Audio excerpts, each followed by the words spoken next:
ಇದ್ದಾರೆ ನೋಡಿ, ಇವರೇ 4 ಜನ ಹುಡುಗರು. ಸೊ ಇವರೆಲ್ಲ ದಾವಣಗೆರೆಯಿಂದ ಬಂದಿದ್ದಾರೆ. ಕ್ರೇಜಾಗಿ ಎಕ್ಸೈಟೆಡ್ ಆಗಿದ್ದೀನಿ, ಯಾಕಂದರೆ ಯಾವ ಥರ ಸೌಂಡ್ ಬಂದಿರ್ತಾರೆ, ಯಾವ ಸೌಂಡು, ಮತ್ತು ಸ್ಪೆಷಲಾಗಿ ಮಜ್ಗಾವಿದು ಯಾವ್ದು ಬಂದಿರುತ್ತೆ ಅಂತ ನೋಡಲೇಬೇಕು. ಕಿತ್ತೂರಾಣಿ ಚೆನ್ನಮ್ಮ ಹತ್ರ ಬಂದಿದ್ದೀವಿ, ನೋಡ್ಬೋದು ಎಲ್ಲ ಕಡೆ ಫುಲ್ ಗ್ರ್ಯಾಂಡಾಗಿ ಮಾಡ್ತಾ ಇದ್ದಾರೆ. ಜನ ಹೆಂಗ್ ಕ್ರೌಡ್ ಆಗ್ತಾರೆ ಅಂತ ಗೊತ್ತಿಲ್ಲ, ಫಸ್ಟ್ ಟೈಮ್ ನೋಡ್ತಾ ಇದೀವಿ ನಾವು, ಮೊಬೈಲಲ್ಲೆಲ್ಲ ನೋಡಿದ್ವಿ.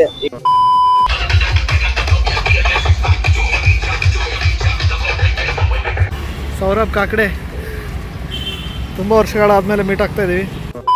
ಹಂಗೆ ಆಚೆ ಇಲ್ಲಿ ಕೆಲಸ ಇದೆ ಅಂತ ಬಂದಿದ್ದೀವಿ ನಮ್ಮ ಕಾಕಡೆದು. ಸೊ ಹೋಗ್ತಾ ಇರಬೇಕಾದ್ರೆ ದಾರಿಯಲ್ಲಿ ನೋಡಿ ಯಾರು ಸಿಕ್ಕೋದು, ನಮಗೆ DJ ನಕುಲ್ ಅವ್ರು ಸಿಕ್ಕಿದ್ದಾರೆ.